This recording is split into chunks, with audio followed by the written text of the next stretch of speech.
لوگوں، ایک مثال بیان کی جاتی ہے، اسے غور سے سنو کہ جن لوگوں کو تم اللہ کے سوا پکارتے ہو وہ ایک مکھی بھی نہیں بنا سکتے، اگرچہ اس کے لیے سب اکٹھے ہو جائیں، اور اگر مکھی ان سے کوئی چیز چھین لے جائے تو اسے اس سے چھڑا نہیں سکتے۔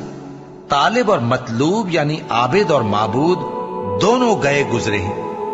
ان لوگوں نے اللہ کی قدر جیسی کرنی چاہیے تھی نہیں کی۔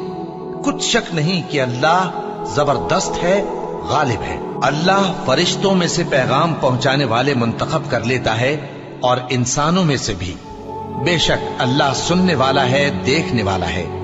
جو ان کے آگے ہے اور جو ان کے پیچھے ہے وہ اس سے واقف ہے، اور سب کاموں کا رجوع اللہ ہی کی طرف ہے۔ مومنوں، رکوع کرتے اور سجدہ کرتے اور اپنے پروردگار کی عبادت کرتے رہو اور نیک کام کرو تاکہ فلاح پاؤ۔